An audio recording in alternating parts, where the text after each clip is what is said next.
एक समय की बात है।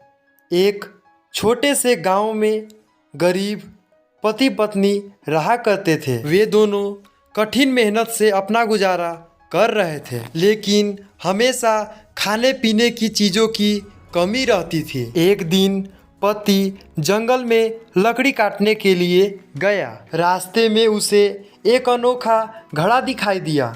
उसने सोचा कि यह घड़ा मेरे किसी काम आ सकता है, तो वह घड़ा को अपने घर ले आता है। पत्नी ने उस घड़े को देखा और उसने साफ किया। साफ करते समय घड़े से कुछ आवाजें आई। घड़ा कहता है कि मुझे भूख लगा है, मुझे खाना चाहिए। दोनों पति पत्नी यह सुनकर के दंग रह गए कि घड़ा आखिर बोल सकता है। पहले तो वे दोनों डर गए, लेकिन हिम्मत करके पत्नी ने कुछ अनाज उस घड़े में डाल दी। घड़ा ने फिर से कहा कि मुझे और अनाज चाहिए, और उन लोग अनाज को फिर से डाल दिए।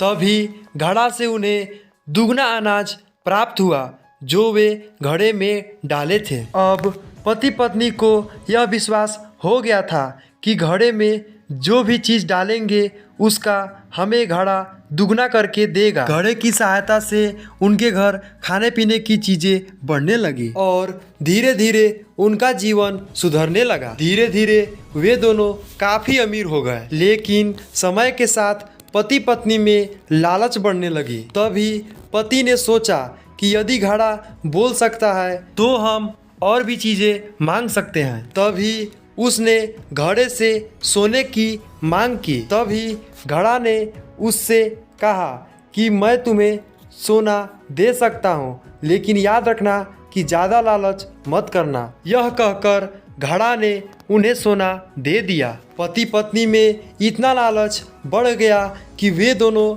रोजाना सोने चांदी हीरे की मांग करने लगे।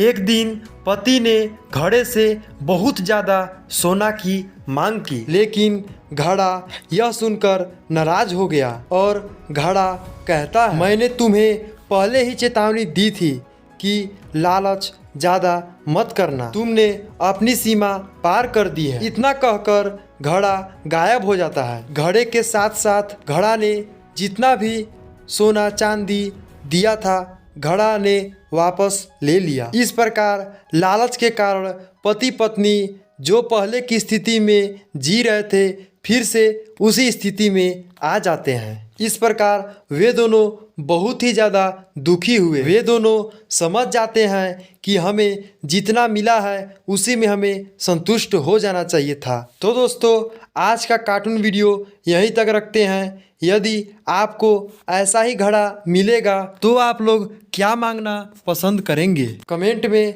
ज़रूर बताइएगा।